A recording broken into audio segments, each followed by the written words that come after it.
Hello, ladies and gentlemen. UFC 323 prediction time. Dvalishvili versus Peter Yan. Dos. And this card is a bit of a mixed bag. I mean, it suffers, obviously, from the fact that the main event is a rematch that we, all being honest, probably don't really need. We have a co-main event of Alexander Pochosha, Joshua Van. That's a phenomenal fight. Love that one. But I think the real problem for this card going down is there's a lot of fights that, like, thinking about the pick is more about negative vibes from a fighter, or in some cases both fighters, than it is about positive vibes for the other one. I'm thinking about Peyton Talbot versus Henry Cejudo, which on paper is not a bad matchup by all means, but like it comes at a time when Henry is kind of at a low ebb on his career. Jan Blachowicz versus Bogdan Gushkov, kind of a similar vibe there with a fighter in his 40s, obviously in the case of Jan Blachowicz, former champion. And further on down, you have the Macy Barber saga with weight cutting issues, facing Karine Silva. That's on the card. And even further down, you have Bruno Ferreira versus Marvin Vettori, which is a fight where both fighters fail very much on the vibe, the bad vibes test. And of course, Jalen Turner coming out of retirement for a fight with a, how old is Edson Barboza again? Off the top of my head, I don't know. 39-year-old Edson Barboza against a guy who's retired, is coming out of retirement probably for financial difficulties, and it just kind of feels bad. So, like, there's a lot of those fights there that, like, kind of poison the field a little bit, but there are also some really, really good fights. I talked about Joshua Van versus Alexander Pochosha. That's a classic fight. That's great. Brendan Moreno, Tetsuya Taira. That's great booking as well. Further on down, Terrence McKinney, Chris Duncan is guaranteed fireworks. It's not guaranteed good, but it's guaranteed fireworks. And then Faris Siam versus Nazim Sadikov. That's a solid fight as well. And also Mansour Abdul Malik is on the card, and he's like, you know, kind of going up in the world, and I like the Naimov versus Santos matchup as well. So there's some good stuff here. Don't get me wrong, but there's just a lot of fights that have like a similar negative vibe to them, which kind of builds up into a little bit. So I would have probably booked some different fights for this card. I'm just saying, give me less of like the samey vibe.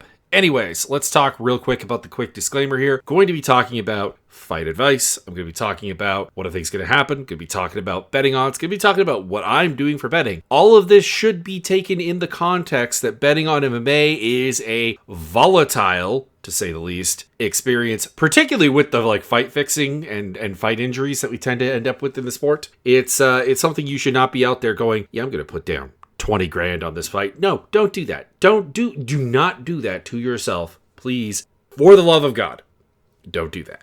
Anyways, let's talk about the fights. Merab Dvalishvili versus Peter Yan. It's let me put it on the table here. Merab Dvalishvili is a fantastic fighter. Peter Yan is a fantastic fighter. I have nothing but respect for both of them as fighters. Peter Yan's a bit of a psycho, but you know, that kind of goes with the territory. But this fight is not really one that I'm looking forward to necessarily, just because we've seen this fight before. We saw Merab go out there and outwork and use his wrestling to nullify a lot of what Peter Yan was doing. And never fully breaking him. The fight remained competitive throughout, but at the same time, very much not in doubt, I guess is what it comes down to.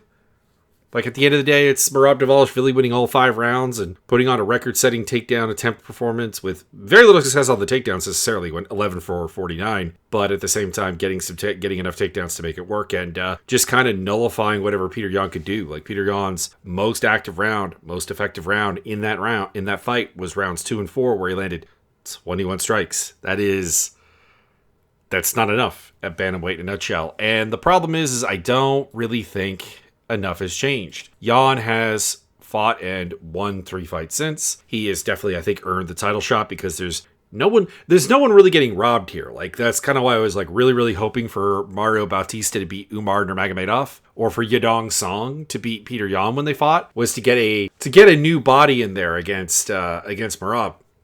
But neither of those happened. So this is perfectly fine booking in that regard. It's not enough time for anything to have changed. And in fact, I think it's actually changed for the worse, because Jan's approach to those fights since has been increasingly risk adverse.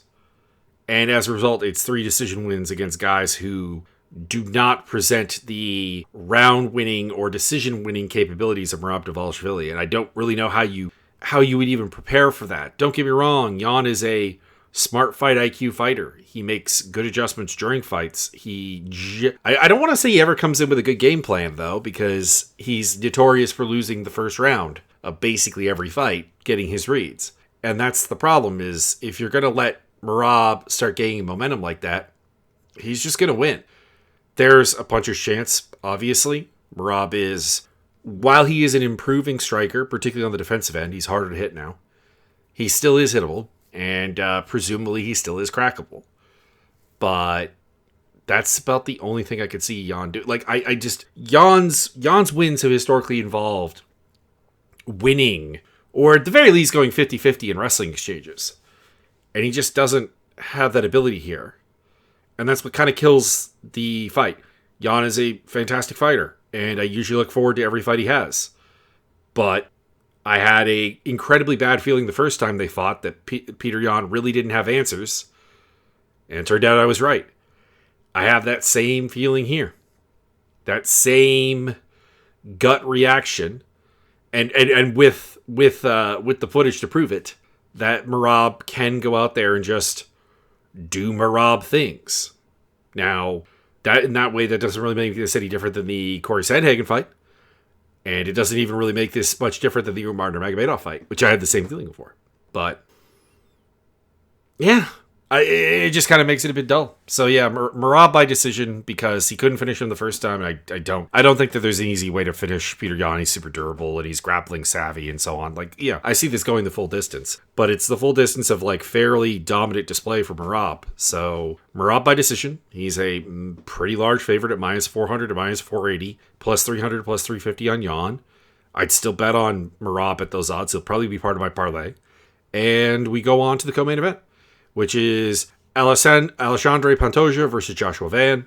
Now, I want to put this on the table that I really, really want Van to win here. And I'm going to be trying to convince myself of this because he's a super exciting fighter. I love the body work. I love the combination trees he has. I love the combinations. I love the volume. I love the activity. I love the action. I love everything about this guy. He's maybe a tad easy to take down, but even that's not, he's still stuffing like 80% of takedowns. So, like, he's not easy to take down by any means.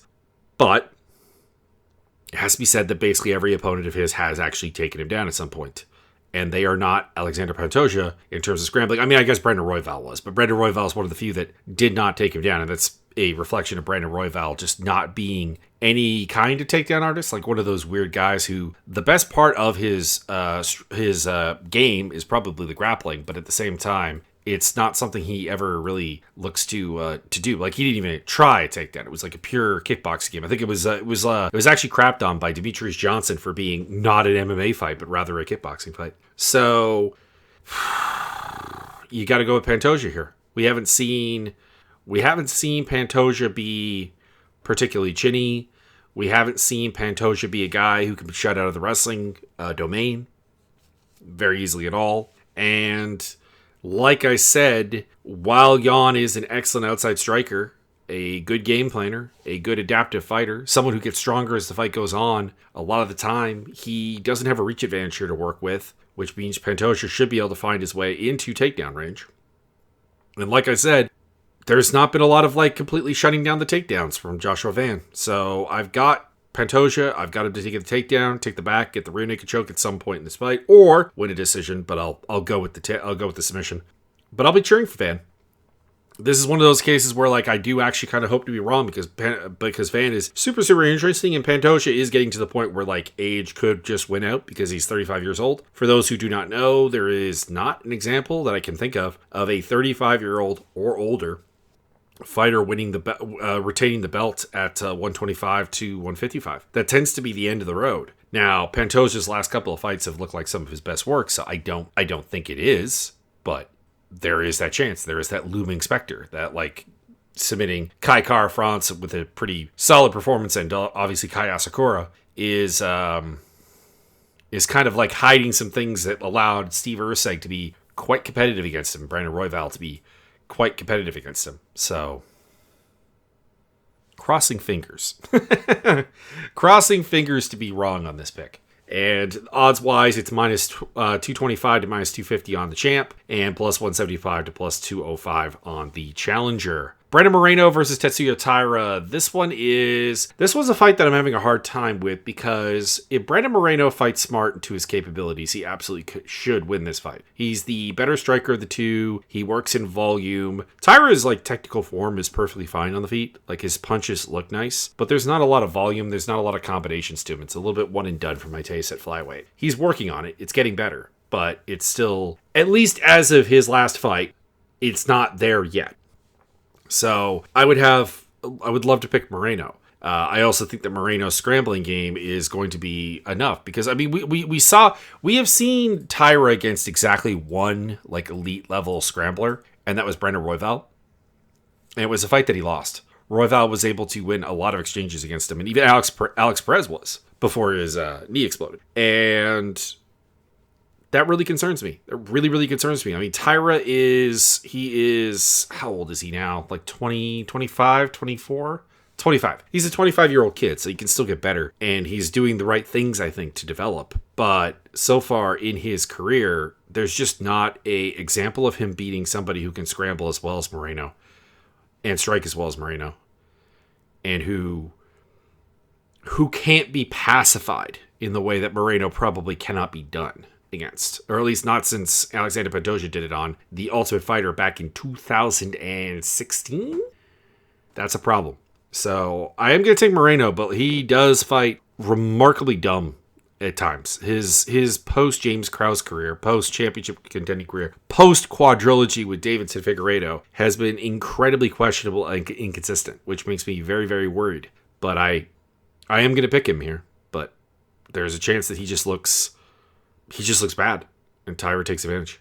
He is surprisingly the underdog at plus 100 to plus 105, and Taira is a minus 125 to minus 128 favorite. I think that's wrong. I think that's wrong to the point where, like, I kind of want to double check it here. Hang on. I kind of want to double check it. Make sure I've got those odds written down correctly. Because,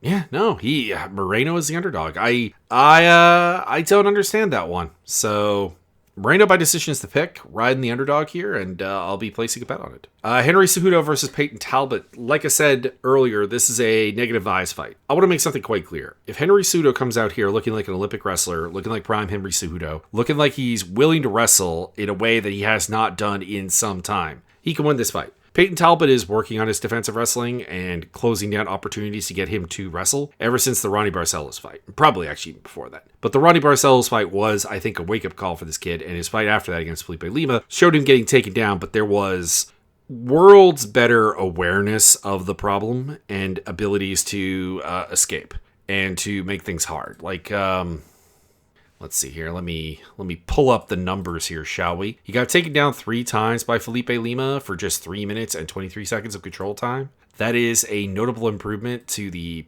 Barcelos fight where he got taken down 8 times for over 9 minutes of control time. And even if you want to go back, the Nick Aguirre fight where Aguirre took him down twice. And that is notable because Aguirre is a bad fighter and he got that job done. And even on Contender Series against Reyes Cortez Jr., he got him down once. So it was obviously a big problem going into the Barcelos fight, and Barcelos crystallized it, and he's trying to fix that problem. Now, I don't think he's done it all the way. A lot of people were, like, I think, overly impressed by his fight with Felipe Lima, but at the same time, he did a very, very good job. Very, very commendable. For a guy who had 5 months to improve his wrestling, it was leaps and bounds. It was very impressive. But, and I assume that will continue.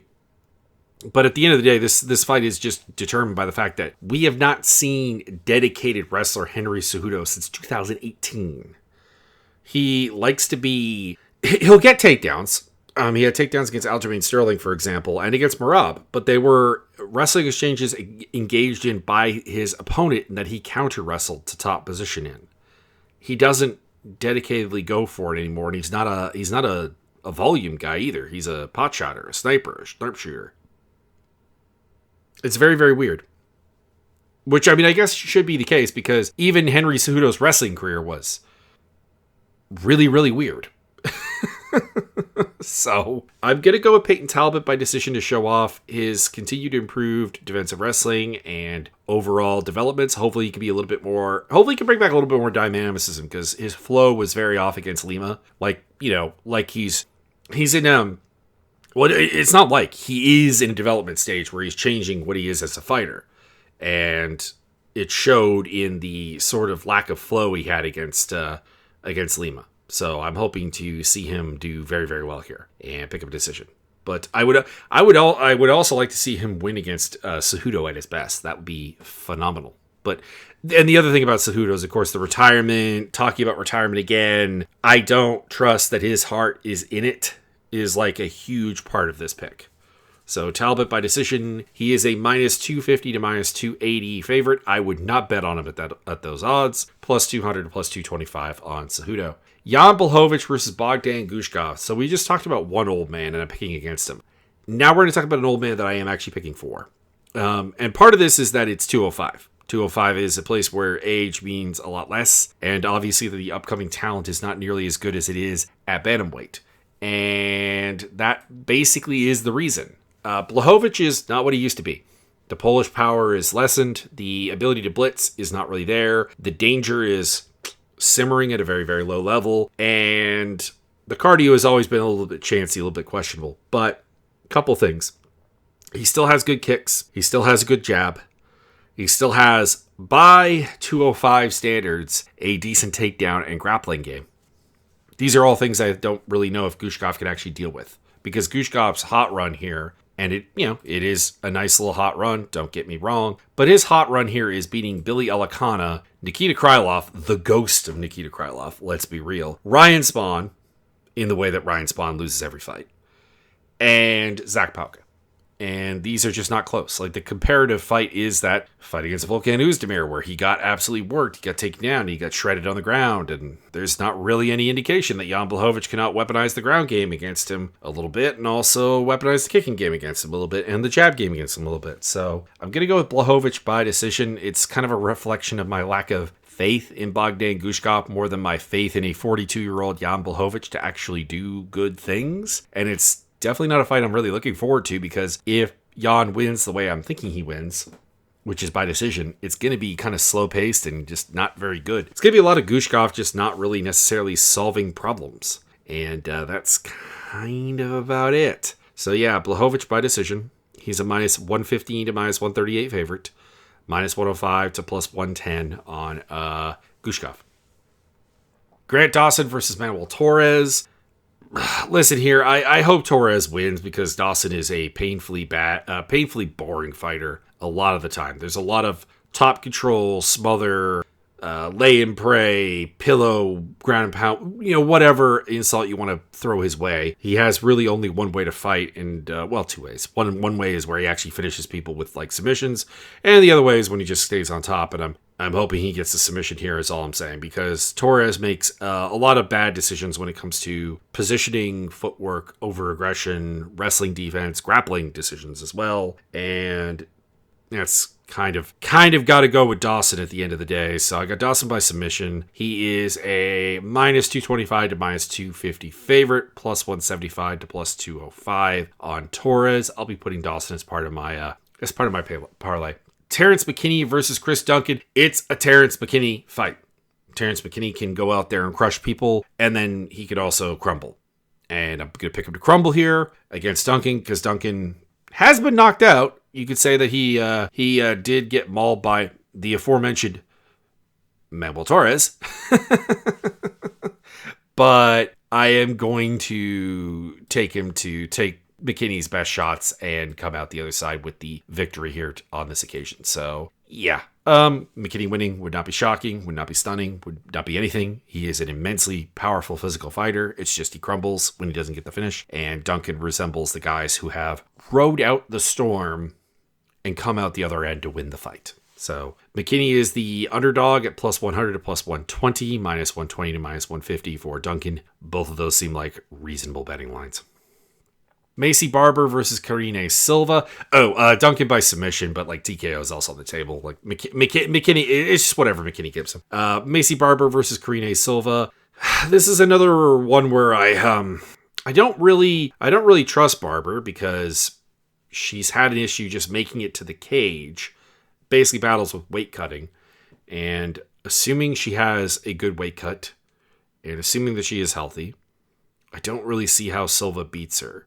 Silva's way of winning is to be a better athlete than people, to be flashy on the feet, to be flashy on the ground, to be really lightning quick. And Barber is, for all the distaste I have for her in the cage and out of the cage, is a really, really, really solid athlete. She's a beast. She's a brute. She's a bully. And she doesn't have to take Silva down is another big part of the game. Like, there's no need to expose yourself to the danger that is the groundwork of Karina Silva. So I'm going to go with Barber. I'm going to go Barber by decision. This is not a complicated fight. It's does Barber beat herself? And that's kind of really about it. She's a minus 188 to minus 200 favorite. Silva is the underdog at plus 150 to plus 165. Fares Ziam versus Nazim Sadikov. I have to give a standard disclaimer here. I am bad at picking Fares Ziam fights. My gut always says pick against him. It really does. And that led to me picking Matt Frevola, Mike Davis, and Jai Herbert to beat him. And they didn't. So before you go putting down the house on Nazim Sadikov, please keep that in mind. I do not seem to have the ability to predict or really break down Ziam's fighting style, his strengths, his cons, and in a way that I don't think is applicable to like any other fighter. I don't really know what's up with it. I cannot put it into words. Sadikov is a fighter that I do like. He's aggressive. He's powerful. He's a guy who can wrestle and strike, which is nice. He can do both. He has a massive reach disadvantage to Ziam, who has this over everyone. He's got a 75-inch reach at lightweight, which is insane. He's 6'1". But Sadikov is used to having a reach disadvantage because he himself has a short reach for his height. He's 5'10" with a 69-inch reach. So I'm going to assume that Sadikov knows to press the action, knows he has to get inside, knows he has to do his work, knows he has to work the body, probably, knows he has to work takedowns and striking. And I'm taking him to do that by decision. That being said, I'm going with the gut. You probably shouldn't. Stay away from this fight, probably. Minus 135 to minus 142 on Ziam. I will put a small amount of money on Sadikov as a favorite at plus 110 to plus 116. I get it. Ziam has been on a great roll in the UFC. He's had a fantastic run. I just cannot shake that there's something inherently fragile about him. That I don't. Maybe it's that loss to Terrence McKinney. Maybe that's what it comes down to. But because he's only lost to Terrence McKinney and Don Madge in his UFC run, and otherwise he's beaten Jamie Malarkey, Luigi Vendramini. I was thinking of Luigi Fioravanti for some reason. He fought Chris Lieben way back in the day. Super old reference. Super not great fighter. I apologize to Luigi Vendramini.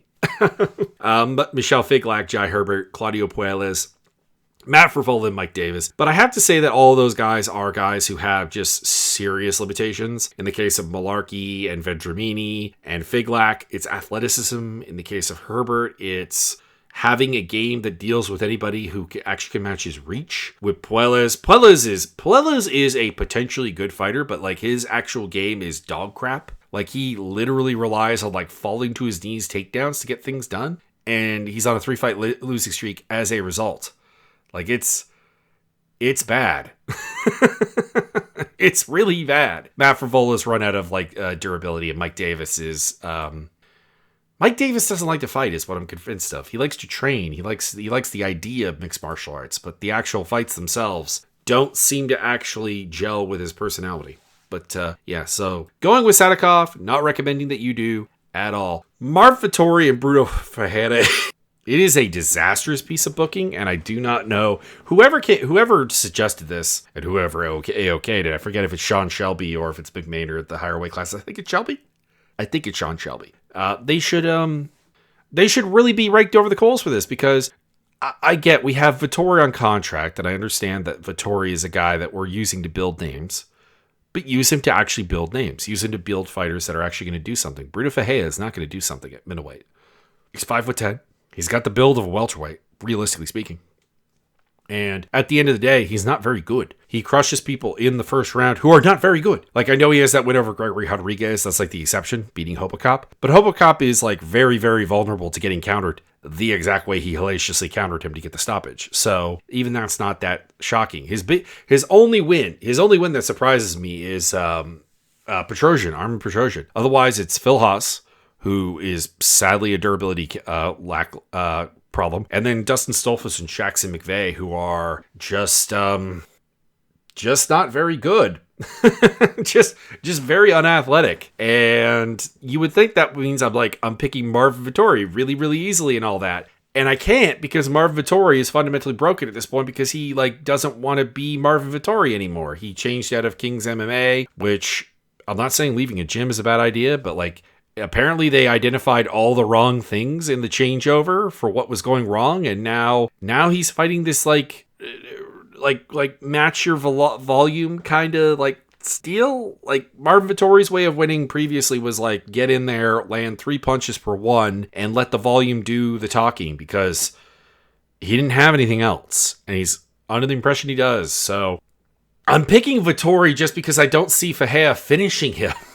And that feels bad. That feels very bad. Stay the hell away from this fight with your betting. Do not bet on this fight. Do not bet on this fight at all. Do not touch it with a 10-foot pole, because on what it's it's just bad. It's just bad. For Vettori by decision, he's minus 110 to minus 115, and it's minus 105 to minus 110 for Fahea.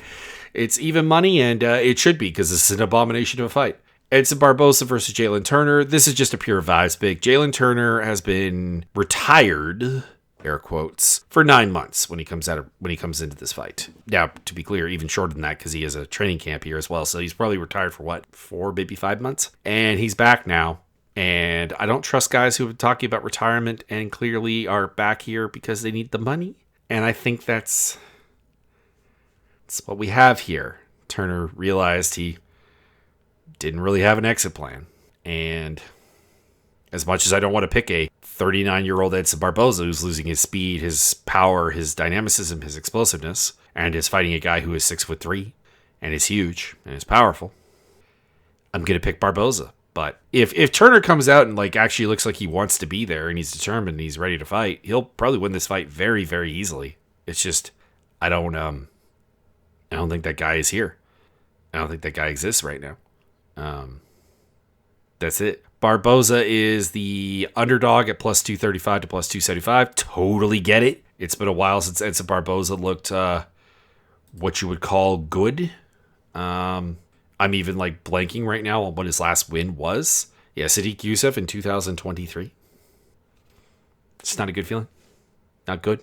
His last knockout victory was Billy Quarantillo.